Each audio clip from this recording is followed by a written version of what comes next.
The Wigan Warrington game the other week, obviously, that you were thrown under a bus a bit on TV by people talking about the decision you had to make as a video ref.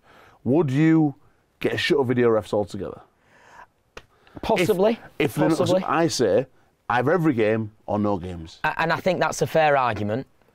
Is the game grown up enough to accept that referees make mistakes and that a team will win a grand final or get relegated or win the Challenge Cup final or get knocked out of a playoff game on the back of a referee decision? Because I genuinely don't think it is.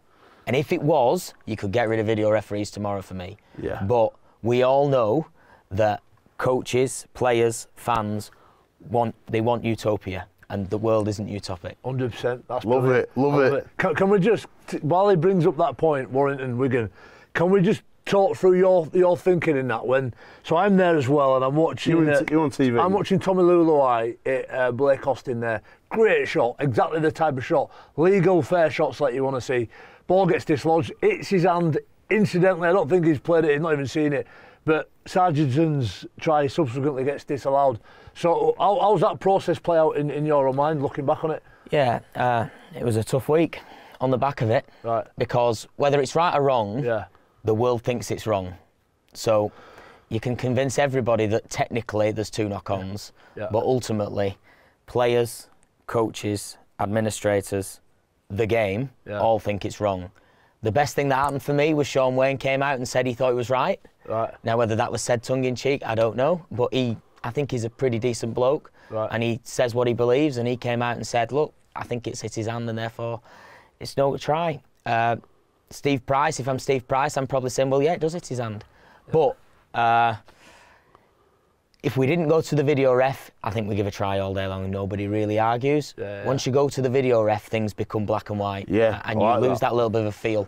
And what Steve, our learning point from Steve really more than anything was, apply a little bit of rugby feel like you do on the field as a video ref, if you can. Yeah, yeah. And perhaps then if you don't overanalyze and you don't over-talk through a decision, you can actually probably come back with a try there.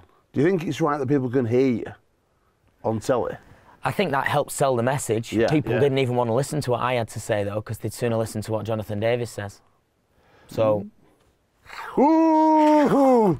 That's good, that's good. So, just to be clear then, I've got to ask, and we're all friends here, I can see you getting passionate about it. Your head has gone the same colour as him cushions, by the way. I reckon he's going to start swinging in a minute. So, Sargent scores a double movement, it looks like a contentious double movement there. And the objective people said, oh, well, I reckon it might be because they disallowed that first try and he's evened it up. Is that a load of waffle? It's a load of waffle. Or do you sometimes think, oh, actually, I can make this evil... Yeah, I get your point. No, I'll be honest, I didn't stay in the truck at half-time. Right. So I didn't hear all the kerfuffle over this try. I knew it was contentious. Right. You're not naive enough to know that people aren't going to agree with you. But you no, there was no thought- evening up of that. I genuinely thought Sargentson got there in momentum as well. Yeah. Again, I know plenty of people would say he paddled using his other arm to get there. And again, I think that is probably more of a contentious decision than the 2 knock-ons. Fair enough.